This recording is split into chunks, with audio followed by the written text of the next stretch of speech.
საღამოშვიდობისა პროგრამა ეპიცენტრის სიამოვნებით მოგესალმებათ. დღეს ჩვენი საუბრის თემა იქნება ის მოვლენა, რომლის მოწმენით გასულ კვირაში ჩვენ ყველანი გავხდით და რომლის გარშემოც ათთა სხვადასხვაობაა. რა თქმა უნდა, ყველანი შეგვაშფოთავა ამ ასე ვთქვათ მოვლენამ, მაგრამ ამავე დროს ბევრი კითხვაც გაგვიჩინა, რომელიც პასუხს მოითხოვს როგორც ხელისუფლებისგან, ასევე ალბათ ჩვენი საზოგადოებისგანაც. ალბათ მივხვდით საუბარი ავგან მუხთარლის გატაცების საკითხს ეხება, თუმცა ესაც ალბათ ბრჭყალებში უნდა ჩავსვა, იმიტომ რომ ფაქტიურად საბოლოო პასუხი თუ როგორ მოხდა ეს ადამიანი საქართველოსდან რამდენიმე საათში აზერბაიჯანის დედაქალაქში ჩვენთვის ბოლომდე მაინც უცნობია და არსებობს ვარაუდები. მე ვფიქრობ, რომ დღეს ჩვენ სტუდიაში ჩვენი სტუმრები შეეცდებიან ვარაუდების დონეზე ან იმ ინფორმაციის დონეზე, რომელიც მათ აქვთ, გაგვარკვიონ ამ საკითხებში. მე სიამოვნებით წარმოგიდგენთ ჩვენ სტუმრებს, ბატონ მამუკა არაშიძეს, იგი კავკასიის საკითხებში ექსპერტი გახლავთ და ბატონ გიორგი კლდიაშვილს, ინფორმაციის თავისუფლების განვითარების ინსტიტუტის აღმასრულებელ დირექტორს. პირადად მე, ბატონებო, როდესაც ეს ამბავი გავიგე, დავდე Facebook-ზე პოსტით, სადაც ჩემს აზერბაიჯანელ კოლეგებს ბოდიში მოვუხადე და მივიჩნიე, რომ ეს სამარცხვინო ფაქტი იყო ჩვენი ქვეყნისთვის. მე არ ვიცი, რამდენად იზიარებთ თქვენ ამ ჩემს მოსაზრებას და აი ბოლო მონაცემებს თუ დავეყრდნობით, დღეს ამ რამდენიმე საათის წინ ავგან მუხთარლის მეუღლემ განაცხადა, რომ იგი ჭონქაძის ქუჩიდან, ბოლოს ჭონქაძის ქუჩიდან როგორც თვითონ აცხადებს, ჭონქაძის ქუჩიდან არის გატაცებული და მოითხოვს ეს ქალბატონი ამ ქუჩაზე დამონტაჟებული ყველა ვიდეო, ასე ვთქვათ, თვალიდან ინფორმაციის ამოღებას. ვიცით, რომ მიმდინარეობს უკვე გამოძიება, მაგრამ ის განცხადებები, რომლებსაც ჩვენი ხელისუფლების ასე ვთქვათ, წევრები აკეთებენ, ცოტა რაღაცნაირად დაბნეულობაში გვამყოფეს. ბატონო მამუკა, თქვენ რა სიტყვით, მაინც ამ რეგიონისთვის ეს რამდენად ტიპიური მოვლენაა? ადამიანების გატაცება? დიახ. ტიპიური მოვლენაა სამწუხაროდ. უბრალოდ ჩვენ გადავეშვით ბოლო წლების განმავლობაში, რომ ასეთი რამ ჩვენ ქვეყანაში ხდება. თუ არის ესეთი კანტიკუნდათ არის და ასეთი რეზონანსი საზოგადოებრივი არ აქვს. ყოველ შემთხვევაში მე არ გამიგია და თუ იყო ასეთი რამე, ნუ ცუდია, გასაკვირველია. მაგრამ ტიპიური მოვლენაა, იმიტომ რომ ეს ჩვენ სამეზობლოში ესეთი მიღებული ფორმაა არასასურველი პიროვნებების გაჩვენებისა, მოშორებისა და ასე შემდეგ. სამეზობლო სამხრეთ კავკასია თუ ჩრდილოეთ კავკასია? ყველა მხარეს. ანუ ჩვენს გარემოცვაში, ასეთ გარემოცვაში ვართ? ნუ რას ვიზამ ახლა რუსეთის ტერიტორიაზე ეს განსაკუთრებით ჩრდილოეთ კავკასიაში და განსაკუთრებით ჩეჩნიაში დღევანდელი ესეთი აქტუალური თემაა. ბატონო, აზერბაიჯანში ასეთი რამ ხდება. თურქეთში ხო ახლა მოგხსენებათ ერდოგანმა დაგვარწმუნა, რომ ასეთი მიდგომები ეს არის აბსოლუტურად ნორმალური ბჭყალებში ბუნებრივია. და ნუ ახლა სომხეთშიაც აი არჩევნების კონტექსტში ასეთი რამ არაერთხელ მოხდა ბოლო არჩევნების კონტექსტში. არაერთხელ რა, ნუ სამი შემთხვევა იყო რეზონანსული ცნობილი. მოკლედ, მაგრამ ამას მნიშვნელობა არ აქვს, უფრო ვარისი ხდებოდეს, ჩვენთან არ უნდა ხდებოდეს ასეთი რამ, იმიტომ რომ პირველ რიგში ეს ქვეყნის პრესტიჟზე ძალიან უარყოფითად მოქმედებს. რა თქმა უნდა, თუ გავითვალისწინებთ იმას, რომ ჩვენ ევროპული, ასე ვთქვათ, სამყაროს წევრად მივიჩნევთ თავს, ალბათ ასეთი მოვლენა ძალიან დამაზიანებელი იქნება ჩვენი სახელმწიფოს იმიჯისთვის. ბატონ გიორგი, თქვენ რა ინფორმაციას ფლობთ? ფაქტიურად ეს ადამიანი ჟურნალისტი, ამაზე კითხვები კი იყო ზოგიერთისგან დასმული, მაგრამ ჩვენ ყველამ ვიცით, რომ იგი ჟურნალისტია. იგი ჟურნალისტია, რომელიც 2015 წლიდან საქართველოს აფარებდა თავს, იმიტომ რომ თვითონ აზერბაიჯანში იგი ხელისუფლების ოპოზიციურ, ასე ვთქვათ, სტატიებს აქვეყნებდა. თუ გავთ კიდე ისეთი ინფორმაცია, რომელიც ჩვენი მაყურებლისთვის იქნება საინტერესო და თქვენი ინსტიტუტი რას იკვლევს და რა მოთხოვნები ექნება შინაგან საქმეთა სამინისტროს, ასე ვთქვათ, იმ უწყებების მიმართ, რომლებიც იძიებენ ამ საქმეს. დიდი მადლობა პირველ რიგში სტუდიაში მოწვევისთვის და ამ შესაძლებლობისთვის, რომ ვისაუბროთ ამ მეტად მტკივნეულ და პრობლემურ საკითხზე.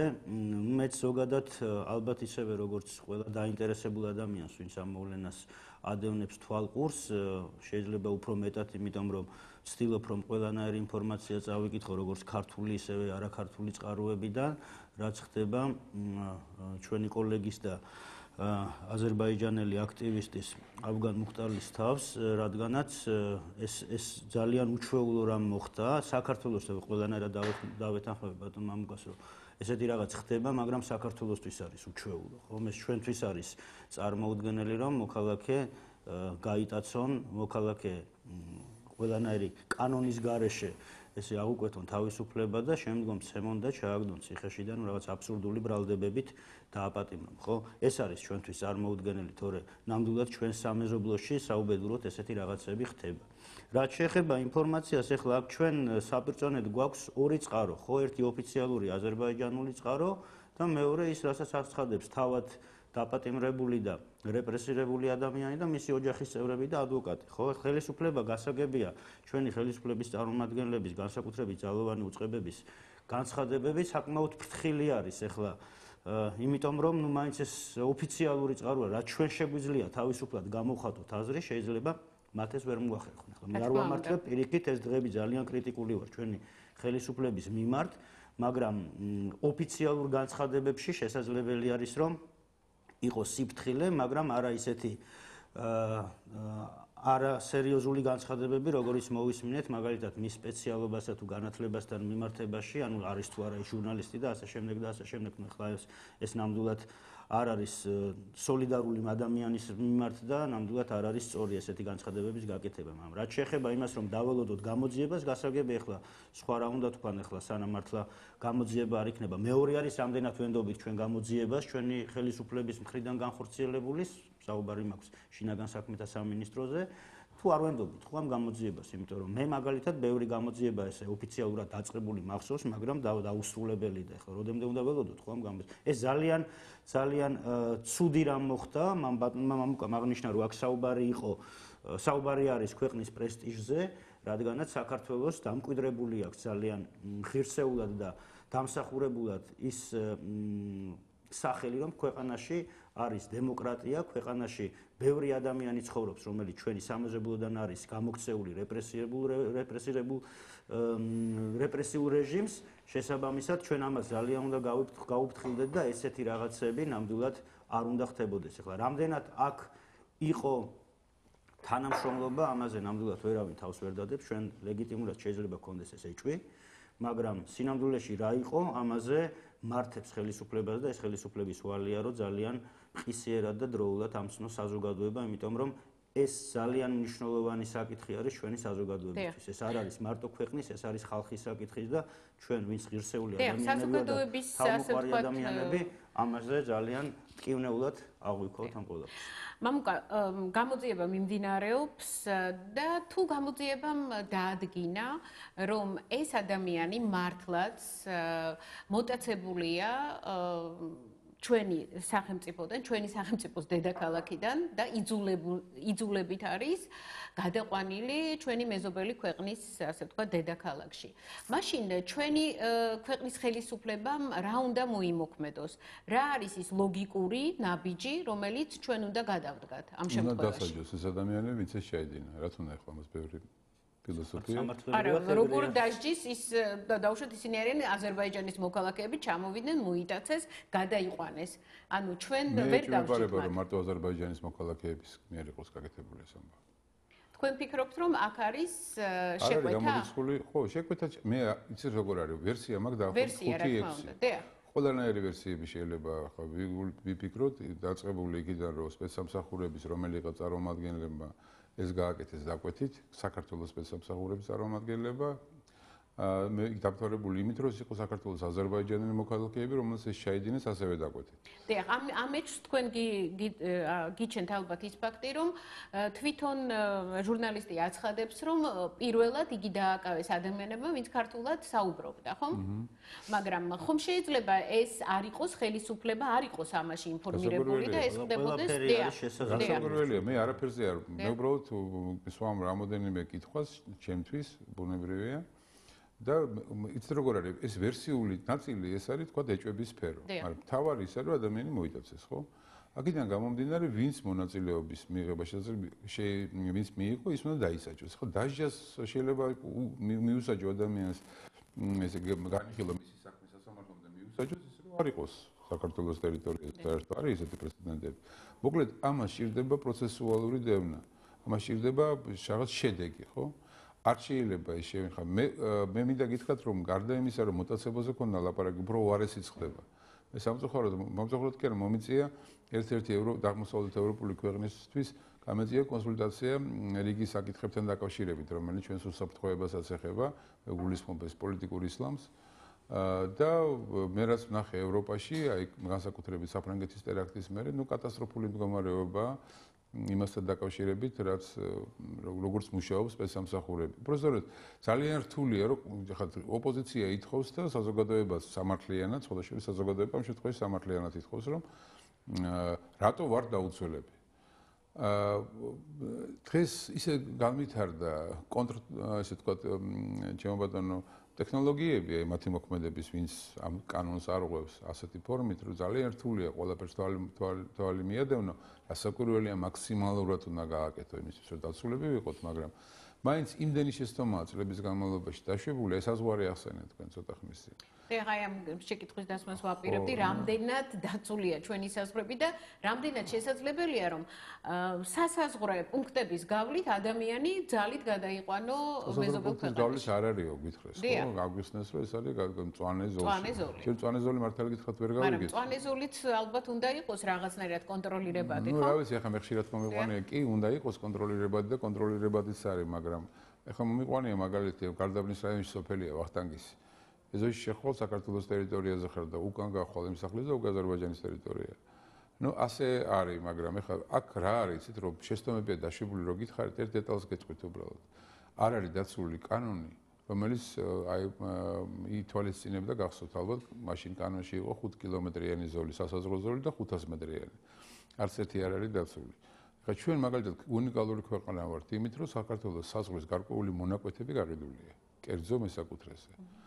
ხო და ნუ სასაცილოა ხო თავისთავად საზღვარი გაყიდულია და რომ მივიდეს იქ მესაზღვრე და ის გამატარი უთხროს არა მე აქ სიმინდი მაგ დაწესილი დღეს და აი არ გამოიარეს სხვაგან ხო და აქედან გამომდინარე მიუხედავად იმისა რომ მე ახლა ვერ ვიტყვი მე შემიძლია ჰეროიკული ოდა მიუწვნა ქართველი მესაზღვრეების მუშაობას განსაკუთრებით კავკასიის მთიანეთში აი თქვა რუსეთის საზღვარზე ჩეჩნეთის მონაკვეთი დაღესტნის მონაკვეთი მაგრამ არის რაიონების არის კუთხეები თუ რა ქვია ფრაგმენტები ჩვენი საზღვრის სადაც თავისუფლად შეიძლება ამის გაკეთება იმიტომ რომ ესეთი მდგომარეობა ხალხი ცხოვრობს იქ და ეხლა ეს დილას დიდი ბოდიში მაგრამ დილით პირსოვიბანს არის საქართველოში და შეუძლია თვალის საღამოდე გავიდეს აზერბაიჯანში ხო და ნუ ეგეთ ვითარებაა აი მაგალითად სოფელი ჩემო ბატონო მოკლედ ალაზნისპირა სოფლებია ესეთი განსაკუთრებით აი ერისიმედი რო არის აი ერისიმედი ესეა მაგალითად სკოლის ეზოში ურთამაშო პრაქტიკულად აზერბაიჯანში ხარ და სკოლა ქართულია ну რთული თემაა ეს ძალიან რთული თემაა და მე ესე იგი ყველაფერი შემიძლია მაგრამ აქტუალური ძალიან გასაკვირველია ხა ну როგორ გითხრათ პრინციპში მე ვფიქრობ რომ ეს არის მე ამ რანგში მინდა ავიყვანო იჭვიანობა კი არა დავიწყო ამ რანგში მინდა ავიყვანო რომ საქართველოს ხელისუფლება მაქსიმალურად გააკეთოს ყველაფერი იმისთვის რომ ეს ამბავი გაირკვეს ესეთი უადგილო და მე ვიტყოდი უსუსური ახსნა არ არის საჭირო იმიტომ რომ არ არის ხალხი სულელი და ძალიან კარგად ხვდება რომ რაღაცა ცუდი მოგწიეს ხო ამიტომ მომზადებელი გამოსვლა ჩინოვნიკის არ არის სწორი ჩინოვნიკის ვიცე-პრემიერის რანგშია მეთემატეს უნდა იყოს ბევრად უფრო ასე ვთქვათ მომზადებული ამ საკითხთან დაკავშირებით. და ერთი კიდევ ვიცით არის ასეთი მოსაზრება რომ აზერბაიჯანი ჩვენი სტრატეგიული პარტნიორია და ჩვენ აი ესეთ მკვეთრ ნაბიჯებს ვერ გადავდგავთ, თუმცა მე ვფიქრობ რომ როდესაც ჩვენი ქვეყნის იმიჯს ეხება საქმე, იქ შეიძლება დიპლომატიური, მაგრამ რაღაცნაირად უნდა დავაფიქსიროთ, რომ ჩვენ სხვა ქვეყანა ვართ, ჩვენ ევროპული ღირებულებებით, ასე ვთქვათ, ვცხოვრობთ და ჩვენს ქვეყანაში შემოსული ადამიანი თუ იგი სისხლის დამნაშავე არ არის და როგორც ევროპაშია მიღებული, თუ იგი პოლიტიკური დევნილია, ჩვენ ვიცავთ მის უფლებებს.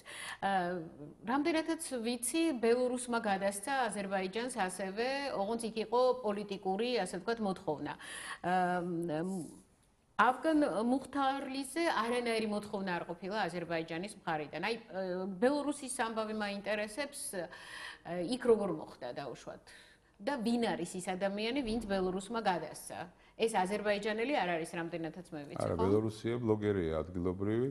ეს საერთოდ აი ესეთ როგორ არის, აი სიტყვა ძალიან ესეთი რუსული სიტყვაა. პაზური.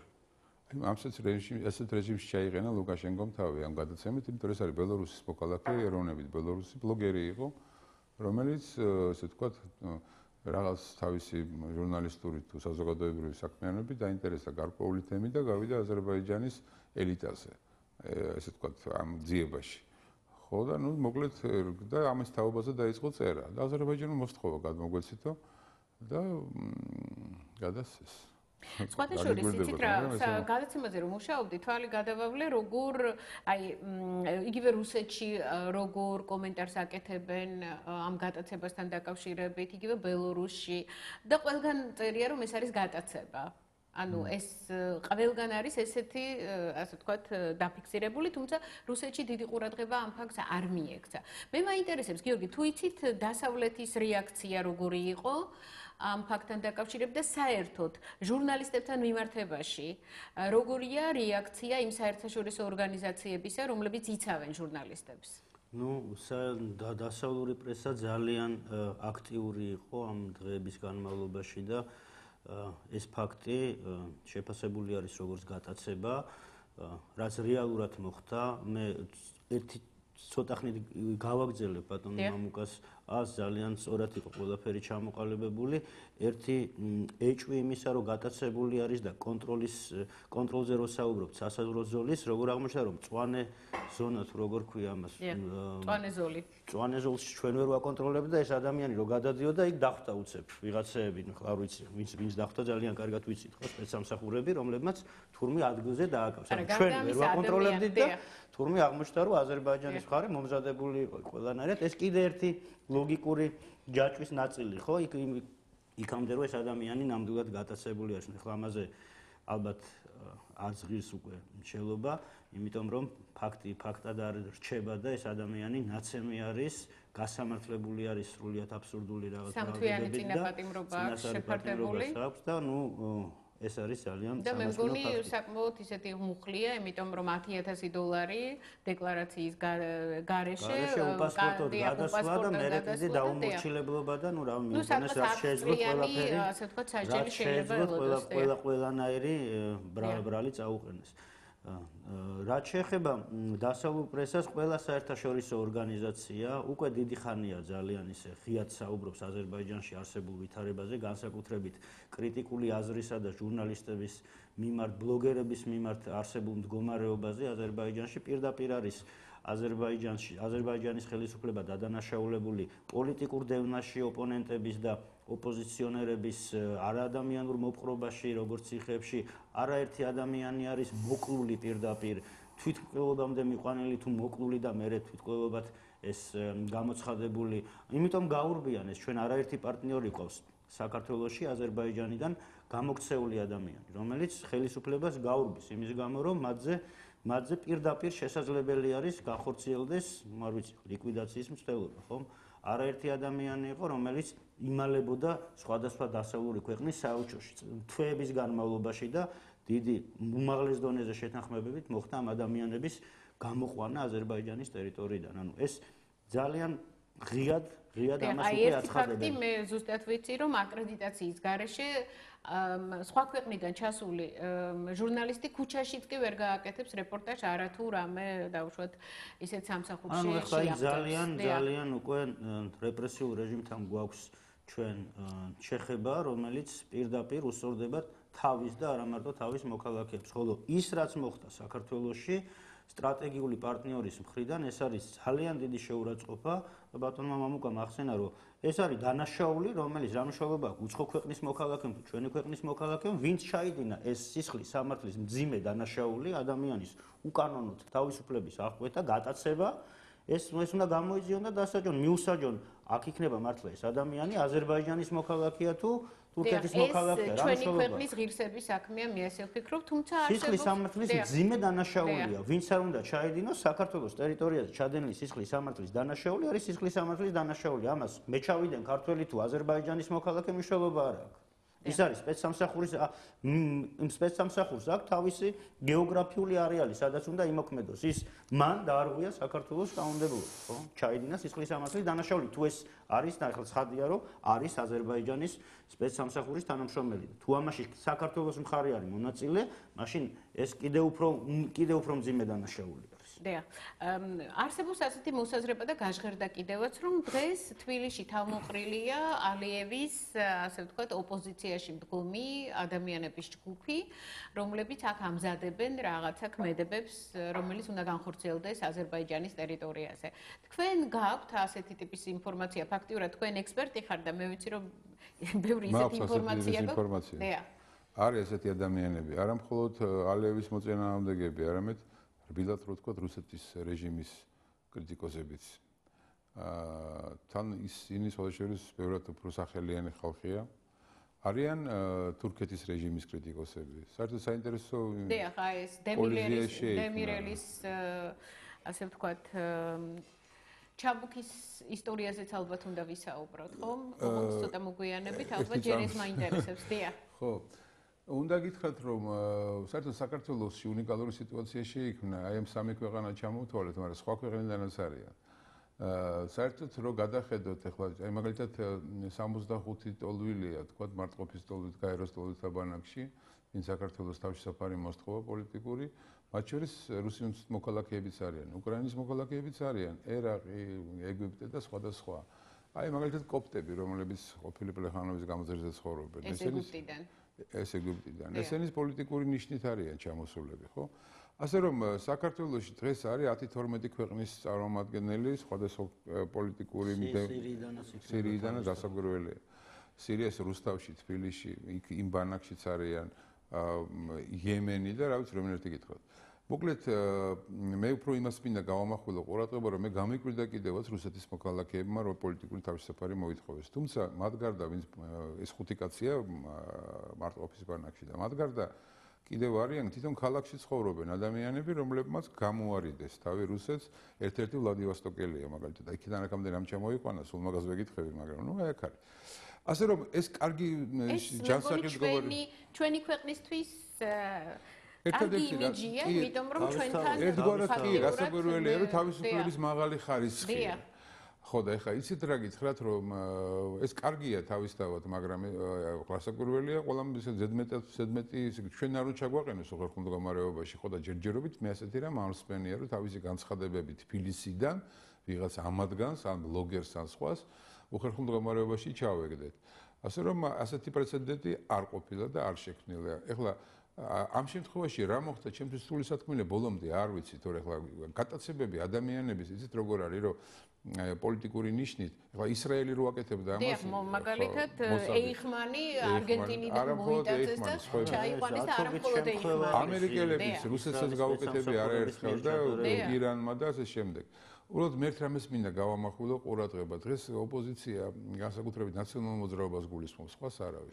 ძალიან აგრესიულია ამ თვალსაზრისით და მოკლედ რა არ მოითხოვეს და ისეთი საბჭო დამჭერ რომ გივით არგამაძე იმანქანაში იჯდა, რომელიც მოიტაცეს, იმიტომ რომ ყველაფერი ზუსტად იცოდა და ზუსტად აღწერა. მაგრამ მე უბრალოდ ვიხსენებ, რომ რამდენი ბრძოლა დაგჭირდა 2004-5-ში იმისათვის, რომ გადაგვერჩინა ჩეჩნების ნაწილი, თორე ერთი სამი კაცი რუსებს გადასცეს, პრაქტიკულად ეშეფოძე გააგზავნეს. არც ის ირანელი მაშინ მახსოვს კავკასიის ინსტიტუტის დიდი პროტესტი იყო და თქვენც უერთდებოდით. არც ის ირანელი მეცნიერი არ დამოუწლება ამერიკელებს რო გადასცეს, სხვადასხვა კაცი ჩამოსული იყო აქ თავის საქმეზე დაიჭირეს და გადასცეს. ასე რომ ისეთმა ფურმა დამწიფლოს შემზემეც რო იწოლებოდაო. ჯერ გავიგოთ აქ რა მოხდა რეალურად. ცუდი ამბავი მოხდა ცალსახად. შეფასებები ხელისუფლებისა იყო, არ მოისმინებოდა ზოგიერთ შემთხვევაში, მაგრამ ეს იმას არ ნიშნავს, რომ გავაკეთოთ ახლა აქ ესე იგი რაღაცები ჯობია რომ ჯერ შევისწავლოთ, გავიგოთ რა მოხდა და მე ამას ჩვენ ხელისუფლების გარეშეც მოვახერხებთ. მე არ მაქვს მაგალითად ზუსტი ინფორმაცია, რომელმა ჯგუფმა შეასრულა ეს, ვინ გააკეთა და რატო გააკეთეს დაახლოებით გასაგებია. ასე რომ ჯერ გავერკვე და მე ვილაპარაკოთ. დიახ, გიორგი, თქვენ ინფორმაციის თავისუფლების განვითარების ინსტიტუტის აღმასრულებელი დირექტორი ხართ. როდესაც გვესმის თუ რა ხდება ჩვენს მეზობელ, ასე ვთქვათ, ქვეყნებში, ალბათ ჩვენი ქვეყნის მდგომარეობა სწორედ ინფორმაციის თავისუფლების ხარისხში ალბათ უნდა ვაღიაროთ, რომ საკმაოდ მაღალია. თქვენ როგორ შეაფასებდით დავუშვათ წინა წლები, წინა 4 წელთან შედარებით დღეს არის თუ არა რაღაც ცვლილება და თუნდაც აი ამ ფაქტის გაშუქებასთან დაკავშირებით თუ გქონიათ შედარება, როგორ შუქდება დღეს ქართულ მედიაში? ცით რა არის განსხვავება არის ოფიციალური საჯარო ინფორმაციასა და ანუ გამოხატვის თავისუფლების ხარისხს შორის, იმიტომ რომ საჯარო ინფორმაცია ეს არის საჯარო უწყებებში არსებული ინფორმაცია და გამოხატვის თავისუფლებით რამდენად სარგებლობს ადამიანის საქართველოში, ამით განისაზღვრება. ასე რომ ინფორმაციასთან წვდომა ახლა ძალიან ბევრი ინფორმაცია იყო ხელმისაწვდომი ზოგადად მედია საშუალებებში, ინტერნეტ მედიით განსაკუთრებით, აი ამ მომხდარ ფაქტთან დაკავშირებით და ჩვენც ზუსტადაც რომ აზერბაიჯანიდან გავიგეთ, რომ დაკავებული იყო და გატაცებული იყო და დაპატიმრებული იყო ავგან მუხტარლი, ხომ?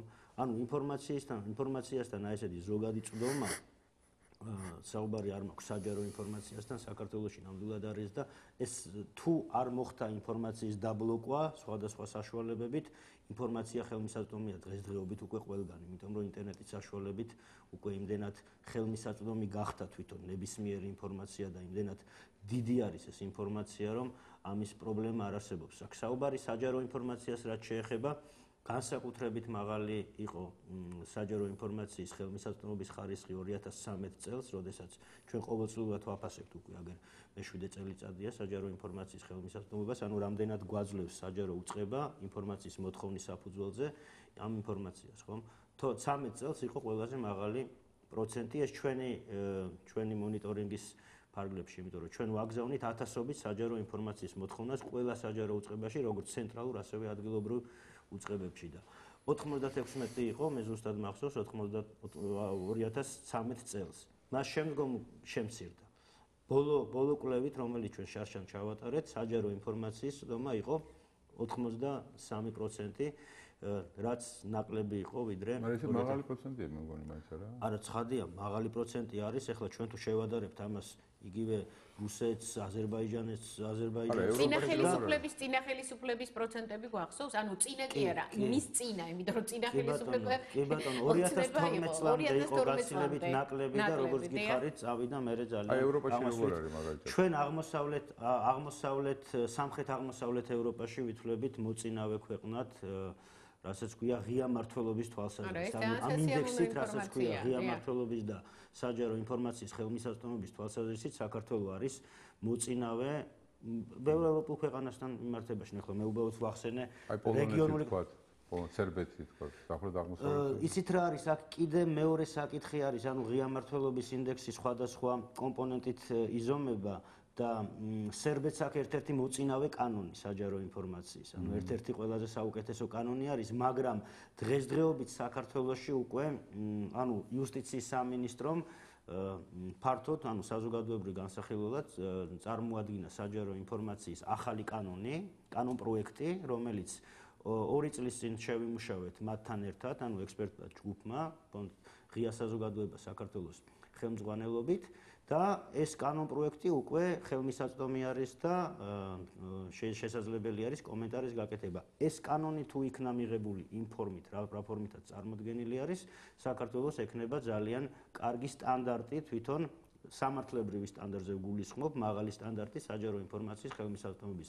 რამდენად ეს იქნება პრაქტიკაში განხორციელებული, ეს მეორე საკითხია, იმიტომ რომ კანონი არ შეცვლილა ხელისუფლებასთან ერთად 2012 წელს, მაგრამ ხელმისაწვდომობის ხარისხი გაუმჯობესდა. ანუ აქ მიდგომაზე არის უკვე საუბარი არსებულ კანონს როგორ იყენებს პრაქტიკაში უწყება და აი აქ იცით რა არის კანონი შეიძლება იდეალური იყოს მაგრამ კვალიფიკაცია იმ ადამიანების მე პრეს-ცენტრები მყავს მხედველობაში ძალიან ხშირად პრობლემებს სწორედ ეს პრეს-ცენტრები ქმნიან იმიტომ რომ არ არის კვალიფიციური კადრი იქ და შეიძლება ესაც ქმნის ხოლმე ხანდახან იმ შეფერხებას რომელიც ჩვენ ხელს გვიშლის ჩვენ ჟურნალისტურ საქმიანობაში ჩვენ სტრატეგიულ პარტნიორებზე ვისაუბრეთ და თურქეთი ჩვენი სტრატეგიული პარტნიორია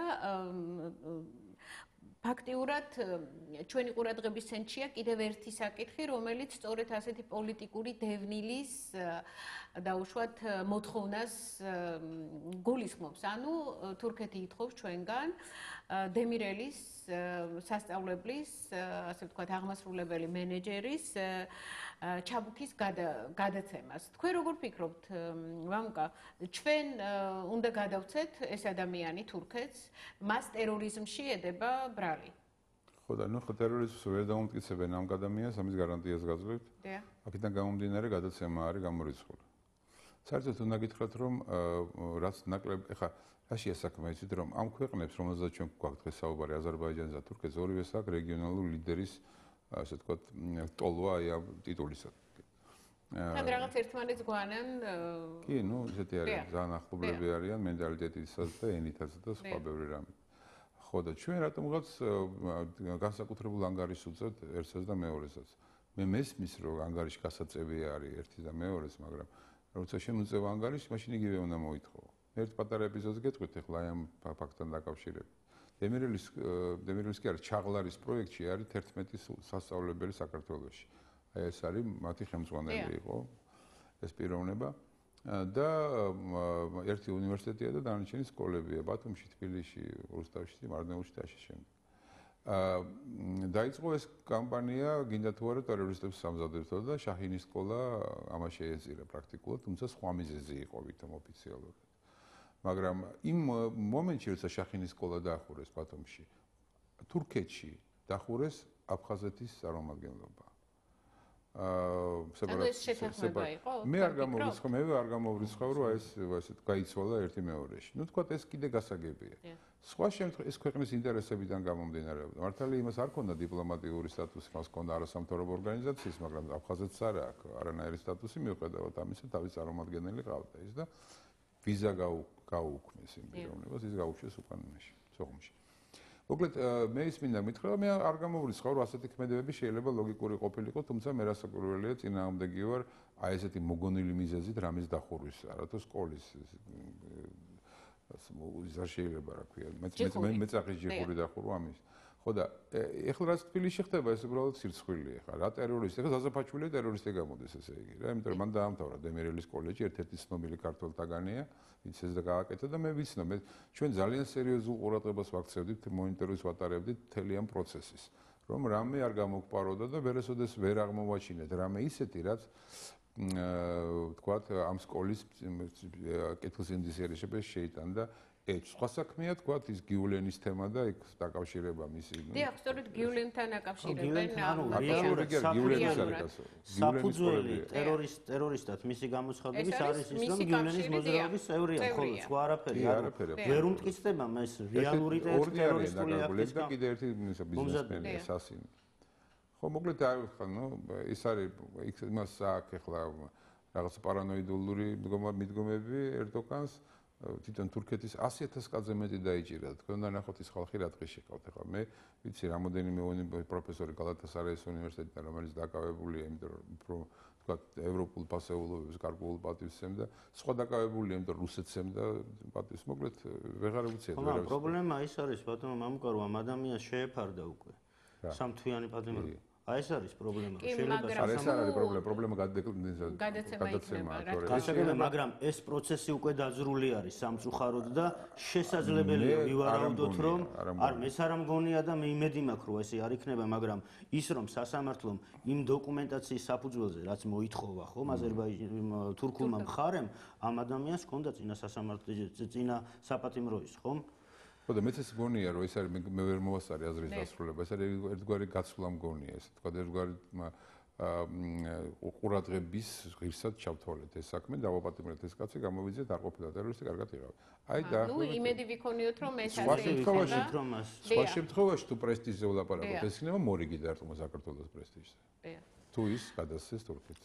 იმედია რომ ჩვენ ამაზე ძალიან ჩვენი ხელისუფლება ამაზე ძალიან სიღრმისეულად ფიქრობს. მე არაერთ აქციაზე ვიყავი, რომელიც ავგანის მხარდამჭერი იყო ამ დღეების განმავლობაში და იქ მონაწილე უცხოელი ჩვენი კოლეგები, განსაკუთრებით აზერბაიჯანელები, ღიად აცხადებენ, რომ ისინი ამდენი წლის განმავლობაში, რაც ისინი აქ მუშაობენ და საქმიანობენ, თავს დაცულად გრძნობდნენ. ახლა ამ დაცულობის შეგრძნება უკვე ნამდვილად გამქრალი არის და ეს არის ძალიან საგანგაშო, იმიტომ რომ იცით რა არის, ეხლა ტერორისტია, მაგრამ ოპონენტი, რომელიც ხელისუფლების წარმომადგენლის, ეს იქნება პრეზიდენტი, პრემიერ-მინისტრი, მეზობელი ქვეყნის თუ რა არის, მათ კორუფციულ საქმიანობას იკვლევს, ეს ტერორიზმი არ არის. ეს ადამიანები არც მე ძალიან ბევრს ვიცნობ, ვინც საქართველოში არის, განსაკუთრებით აზერბაიჯანიდან, ჩემი კოლეგები არიან, წლების პარტნიორები არიან და არაერთი პროექტი ერთად გაგვიკეთებია. ეს ადამიანები არიან ჩვეულებრივი არასამთავრობო ორგანიზაციის წარმომადგენლები, ან ჟურნალისტები, ან ბლოგერები, რომლებიც წერენ და იკვლევენ რაღაცებს. ისინი არც რაღაც ტერორისტულ აქტებს გეგმავენ, არც ძირგამუნხილ საქმეებს. ისინი ძალადობრივ არანაირ აქტში მონაწილეობას უბრალოდ მათთვის ეხლა ეს რო შეეხები, ესე იგი აი ამ კორუფციულ საკითხებს, რომელშიც გახვეული არის ჩვენი მეზობელი ქვეყნის ლიდერები, ეს მათთვის ტერორისტული აქტი არის. აი ეს არის კატასტროფა ზუსტად და აი ეს ამიტომ უნდა დავიცვათ ეს ხალხი ყველანაირი საშუალებით, რომ არ მოხდეს არ განმეორდეს ის სირცხვილი, რაც გიორგი, არასამთავრობო ორგანიზაციები დღეს აზერბაიჯანში რამდენად მოქმედებს? ძალიან დიდი კონტროლქვეშ არიან, პირველ რიგში ნებისმიერი პროექტი, რომელიც აი მაგალითად რადიო თავისუფლება ვიცი რომ აბსოლუტურად არ ზოგიერთი ძაღლია. პირდაპირ შეზღუდული არის ფონდები, რომლებიც მთლიანად ანუ მათ საქმიანობის უფლება აღარ აქვთ, ანუ კანონგარეშეთ არიან გამოცხადებული, ისინი გაყარეს სოროსის ფონდი, ბევრი ესეთი ორგანიზაცია და რაც შეეხება დარჩენილებს, ნებისმიერი პროექტი, რომელიც მათ უნდა მიიღონ, ხდება სახელმწიფოს გავლით, ანუ სახელმწიფო აკონტროლებს ნებისმიერ პროექტს, რომელსაც ისინი განახორციელებენ. მაშინ რა არასამთავრობო ეს არის? ანუ ფორმალურად გამოდის, ძალიან ცუდ დღეში იმყოფებიან. თურქეთში რა ხდება?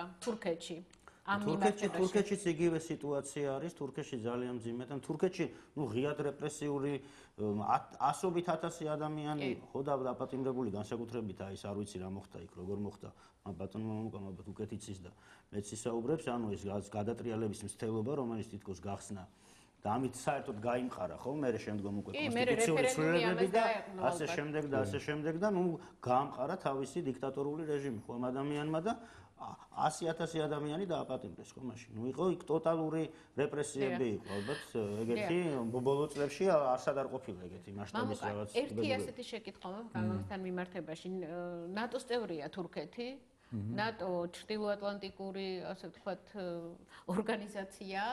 როგორ მოდის თანხვედრაში მისი დღევანდელი პოლიტიკა, თურქეთის შიდა პოლიტიკა, თუ ნატო არ ერევა, უფრო სწორად ნატო არ ინტერესდება მისი წევრი ქვეყნის შიდა პოლიტიკა, როგორ მიმდინარეობს და უშუალოდ რამდენად დაცულია აქ დემოკრატიული პრინციპები, იქნება ამაზე ეს ძალიან საინტერესოა. ეს არის ორმაგი სტანდარტი, დიდი მსხვილი მოთამაშეებს, დიდი სახელმწიფოების პოლიტიკისთვის არის დამახასიათებელი ორმაგი სტანდარტი. აიხსენეთ კარტელის კი არა ბუში უფროსის ნათქვამია ხო მე მგონი რომ გარეწარია მაგრამ ჩვენი გარეწარია 60-ზე თქვა ხო 60-ზე აქედან გამომდინარე აი სტანდარტია მიდგომის ესე იგი პრინციპში დემოკრატია ხშირ შემთხვევაში არის ძალიან პირობითი ცნება როცა დიდ პოლიტიკას ეხება საქმე როცა დიდ პროექტებს ეხება საქმე როცა ენერგეტიკას ეხება საქმე ასე რომ აი მაგალითად ეხლა რასაც არ პატიობენ საქართველოს იმ აზერბაიჯანში თვალი აქვს დახუჭული იმაზე და ახლა ნუ სულ არ აღელვებს.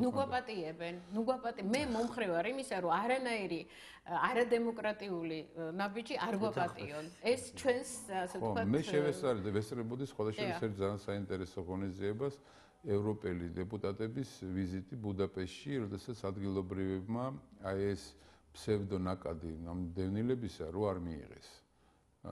იქ ომი იყო ხელჩართული პრაქტიკულად და ხედავდი როგორ უნდათ უნგრელების დაჩაკვრა დანარჩენ ძველი ევროპის წარმომადგენლებს. ზუსტად ამ ორმაგი სტანდარტის ესე იგი ბაზა ეს იყო. და არ დააჩანგრინეს სხვადასხვა უნგრელებმა თავი და ძალიან სწორად მოიქცნენ, იმიტომ რომ დღეს ეს პრობლემები რაც აქვს გერმანიას და რაც აქვს ზოგიერთ სხვა ქვეყანას, ეს პრობლემები უნგრელებს არ აქვს. 13,000 ტოლვილი ყავთ. ის ეყავთ რომ მოკლედ განძრევას ვერ ახერხებენ. თუმცა უნდა გითხრათ რომ პარიზის ტერაქტი დაიგეგმა ზუსტად ბუდაპეშტის ერთ-ერთ სასტუმროში. ხო და მოკლედ ამას გავანებოთ თავი, ეხლა იმას დაუბრუნდეთ და ესეთ რამეს ვიტყოდი რომ ის მინდა ვთქვა რომ ესე იგი ორმაგი სტანდარტი არის კლასიკა, სამწუხაროდ.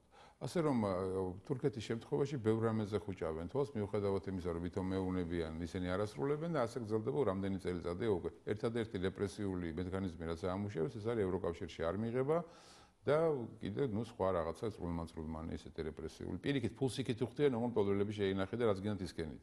3 მილიარდ ევროს. ვიზა ლიბერალიზაციაც გარკვეულწილად დაბლოკილია. არანაკლებ ახლა ეს ყველაფერი არის შირმა. ერდოგანი გაგკივის რომ ეს ვიზა ლიბერალიზაციას არ გვაძლევთ, ევროპაში არ გვიღებთ, სინამდვილეში არც ერთი უნდა და არც მეორე, იმიტომ რომ იმ პოლიტიკას, რომელიც ახორციელებს შიდას, არ ჭირდება ფართოდ გაღება კარისა რა. და შეძლებს თუ არა თურქეთი აღიდგინოს ის ცხოვრების წესი, რომელიც ერდოგანის პირობებში არა. არა. და მაინტერესებს ერდოგანს რა შეიძლება დაუპირისპირდეს, როგორც დავუშვათ უფრო დემოკრატიული ძალა, შეძლებს თუ არა თურქეთის ოპოზიცია მოიკრიბოს ძალა და კონსოლიდაცია. ძალიან გაუჭირდებათ, იმ დროს წელშია გატეხილი, ერთადერთი არის შესაძლებელია იმ შემთხვევაში თუ ქურთული თემა გააქტიურდა სირიის მოვლენების ფონზე, ეს გარკვეულწილად სახელმწიფოსთვის პრობლემა იქნება და პრობლემის რეჟიმში შესაძლებელია ათათურქის ესე ვთქვათ პარტიამ, რომელიც ათათურქის წარმოადგენს ეროვნულ-დემოკრატიულ პარტიამ, აი უფრო ვთქვათ აკრიფოს ქულები. სხვა შემთხვევაში ლიდერიც არ აყავთ. საერთოდ დეფიციტია სერიოზული პოლიტიკოსების ევროპაში და აქედან გამომდინარე, რაც არის, აი ჩანს კიდევაც ესე. ჩვენი დრო ამოიწურა, მადლობას მოგახსენებთ. თქვენთან საუბრის შემდეგ კიდევ ერთხელ დავწმუნდი, რომ ჩვენს ქვეყანაში არც თუ ისე ცუდად არის საქმე და კიდევ ერთხელ ვიმეორებ, ალბათ ლუპით უნდა გვიყუროს დასავლეთმა და საერთოდ მთელმა სამყარომ იმისთვის, რომ არ გვაპატიონ არც ერთი არადემოკრატიული ნაბიჯი. მე იმედს ვიქონიებ, რომ ჩვენი ხელისუფლება შეძლებს გამოიძიოს ეს საქმე და რაღაცნაირად ღირსება შევინარჩუნოთ.